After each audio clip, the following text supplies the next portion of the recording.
Hi everybody, if there is everybody. I'm Shaun Quegan.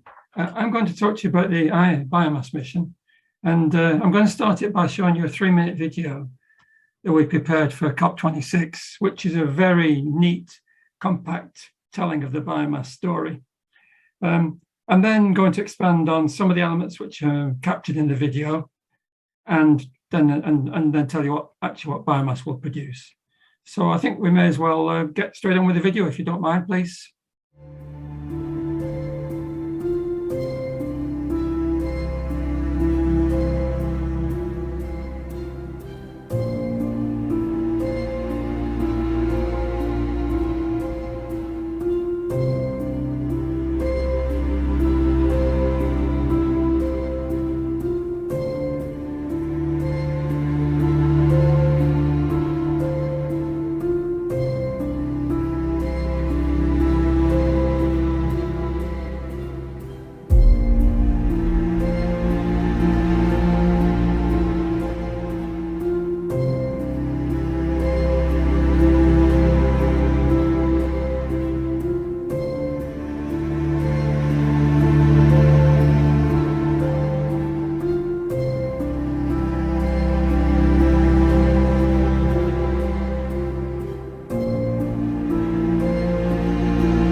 Okay, I hope you enjoyed that video. I wanted to do it for 2 main reasons. One was, well, why buy a dog and bark yourself, I guess. And the other was that it shows what you can do if you get talented graphic designers and artists to work with a scientist to tell a science story. Their visualizations of quite complex issues in a readily accessible way really quite blew me away. I was very impressed. So I hope you were as well. I think popular understanding of science would benefit by much more of this sort of collaboration between science and design and arts people. Okay, what I'm going to do now is but you may have been struck, in fact, by the fact that there were no images in that, there was nothing from space in that particular video. But I'm now going to try and fill some of the gaps there where I'm actually going to show you some images. I won't show any images from space because there are no P-band images from space, because biomass is going to be the first P-band mission in space. And what I'm going to do is use slides to show you just how innovative this mission is. The first one is that this biomass is a fully polarimetric site. It's the first one that's in all acquisitions with fully polarimetric. So at each individual image, it can produce a polarimetric map of the world. And from that, you can infer biomass. And the map on the right is a picture of biomass, a map of biomass in Les Landes in southern France. And it was required using polarimetric French airborne radar. So on its own, you can use polarimetry to estimate biomass, but also it's very important for ionospheric correction. I'm going to say a little bit about this further on. The second major innovation in technology is the full-time use of polarimetric interferometry, which is a way of actually measuring height from repeat pass radar. It's been demonstrated from space, but never in any systematic way. But it will be routine on the biomass mission. And with that, you're able to produce height maps like this one, which is in Gabon. And it's these are the tallest mangroves on the planet, 55 meters. And as I say, this is the first mission that's using systematic pulsar from space. The third innovative technology is by far the most radical, and that is if you start combining multiple tracks of biomass, you can make a 3D map of the forest. And this is radar tomography. It's a bit like a CAT scan, but not as fine resolution, of course, but nonetheless, it's going to give you multiple layers in the forest. And from that, you're able to measure or estimate above ground biomass, and the map on the right is a map of forest biomass in Parakou, French Guiana. So biomass is the first tomographic radar mission in space. Now, all three technologies there can be combined to produce biomass because height, for example, is a constraint on biomass. This map here is a more direct estimation of biomass using correlation, and the ones based on polarimetry also are ways of estimating biomass. Now, the key to this one, which is, as I say, by far the most radical, is shown in the next slide, where what it shows is the power from the 30-meter layer of the tomographic mission. So it can only be gathered by tomography, and it's compared with the in situ biomass along the bottom. That is an astonishing diagram. If the correlation coefficient is 0.97, and it's got a slope of 2 dBs for every 100 tons per hectare of biomass. And it's from that the previous map was inferred. You can just invert this relation to recover biomass. And this seems to stand up pretty well in the tropical forests that have been looked at, though there are variations which you have to modulate your recovery from. So I say all three technologies will be combined to produce the SAR products and the SAR estimates of biomass. These will be the products that will be produced. There's going to be above ground biomass, which is at the scale of 200 meters, forest height at the same scale. Deforestation is also going to be there. It's probably a less critical one because optical sensors can also measure deforestation. It's done at a higher resolution because it doesn't need the sensitivity you need to recover biomass and height. The other thing is that because of the particular orbits you need to use to make these technologies work, you can't get global coverage very quickly. It takes about a year to get the full tomographic coverage. It takes then about 7 months to get interferometric coverage. And so the mission will start off with the tomographic phase, get global coverage. Then every 6 months or 7 months, it will get interferometric data. I should also add that what you do with the tomography can be emulated, but not quite as accurately with the interferometric SAR data. You get the same sort of sensitivity, but a little bit more scatter in the inversion. I'll say some more about that if anyone cares to ask me about it. Now, biomass mission doesn't just measure biomass, and at the bottom I've written some of the key science secondary objectives. The subsurface mapping in arid zones, because this long wavelength, 70 centimeters, will penetrate deep through dry soil and down to the bedrock. It's been demonstrated at Elban, but P-band will be much more sensitive and penetrate deeper. Ice sheet motion, because it will be very sensitive to very slow movements, like in the center of the ice caps. Because it can get to the bottom of the forest, there's a penetration through forests is right to the ground. It'll be the first bare earth digital terrain model, because you can actually map the ground surface below the forests. And the last one is ionospheric structure. And given this is an Appleton conference, it seems appropriate that I say just a little bit about the ionospheric structure that we can do, how it does this.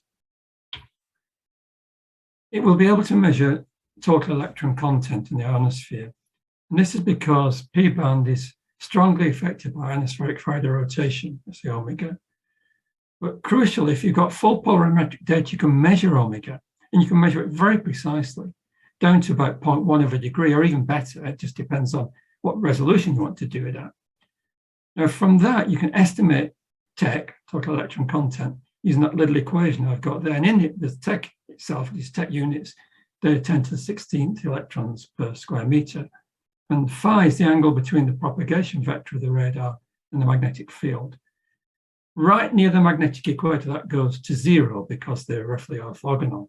But everywhere away from there, now it's only a very small section within there where you can't get a sensible estimate of omega. Well, that translates, in fact, to a 0.1 degree accuracy in Faraday rotation, translates to an accuracy of 0.465 in TEC cos U, TEC cos phi. So except for very close to the equator, you're going to get very precise measurements of TEC at this resolution of about 0.5 kilometer. So given it's in a polar orbit, you're going to be going across in the mid-latitude trough, the auroral zone, the polar cap, as well as the whole of the mid-latitude region, which is less dynamic, but nonetheless does show day-to-day variation. So our knowledge of the dynamics of the ionosphere will be also greatly elucidated by the biomass mission. So my last slide is this one. It's just a summary of what I've shown you, which is that biomass will clarify the role of the world's forests in climate change. And it does it by combining highly innovative technology. It's the first P-band space in the radar in space. It's the first polarimetric SAR mission. It's the first systematic use of polysar to measure forest height. It's the first radar tomographic mission, so able to measure 3D structure. Rather importantly, it's part of a set of missions which are dedicated to giving global forest structure. Well, ISAT isn't. ISAT helps in the boreal zone, but JEDI, that's Global Environmental Dynamics Investigation, and NISAT's it's the NASA and Indian SAR. These are both dedicated to forest structure. So it's going to be a bit of a golden age for understanding forests in the next 4 or 5 years. Okay, seeing this world at this new wavelength for the first time opens up other possibilities. And some we know about, like, for example, the DHM would be able to get. We're almost certain to have some surprises. In fact, I'll be most surprised above all if there aren't any surprises. So I think some missions biomass are going to tell us things we've never seen before. Okay, and that's all I have to say. Thank you. Thank you very much, Shaun. That was really interesting and so exciting to see the dream becoming a reality, because I know you've been working on this for an extremely long time. So yeah, very exciting.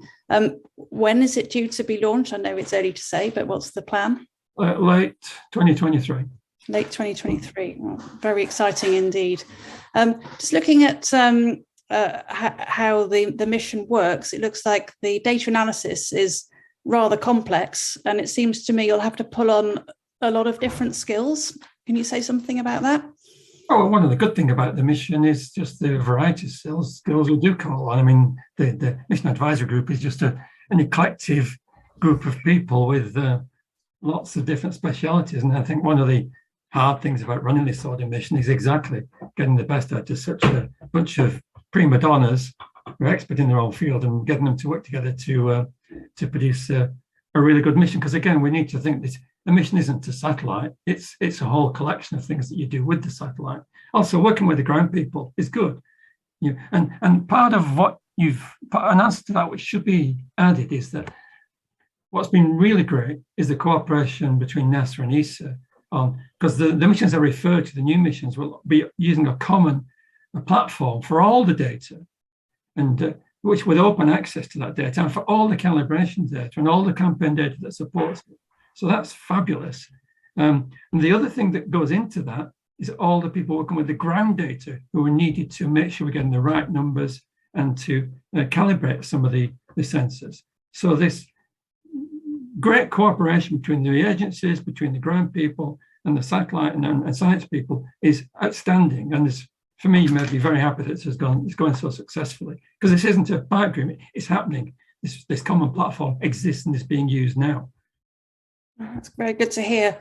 Another question that's come in is, could you talk a bit about the BioPal project? Oh, right. I'm probably not the right person to ask about that. In fact, I always forget what the acronym is. Can someone remind me what BioPal stands for? I think the Owls Laboratory. I think it's the ability to develop shared algorithms to work with the data. And as I said, that's part of the whole map philosophy. It's not, you don't have to take the algorithms you're given. You can develop your own and implement them in the maps. You don't even need the processing power. You can do the processing in the map. You don't move data. You don't need to. You do it all in the map. And so it's going to be, it means you don't have to have the investment you would have had once upon a time. If you're going to work with this sort of data, you can actually do it elsewhere, use that power, but get the results that you want on your own desk. And that's what you really want. Right. So you're providing the opportunity for new discoveries and new stuff to be done that you might necessarily not have thought of even. Yeah, and from people who wouldn't have the technology, wouldn't have the hardware. So for third world countries, developing countries, I don't say third world, developing countries who actually want to use these data. And let's face it, very many developing countries want to know about their forests. So this is a really important mission in terms of the Paris Agreement, because almost all the countries in the tropics with substantial forests want better information on their forests, and it forms part of their national determined contributions. So this is an important mission for them. Yeah, great. Another question here is, what proportion of global carbon is stored in the soil compared to the vegetation above ground? It depends where you're looking. I mean, to give one global answer isn't really helpful. I think in the tropics, it's completely different because the turnover in the soil is much quicker. And in fact, I think these are top of my head numbers. I think it's about the ratio of 2 to 1 in the tropics, that's soil and vegetation. Whereas in the boreal zone, I think it's nearer 10 to 1. It's 10 times more in the soil than the vegetation. I think those numbers are right, top of my head.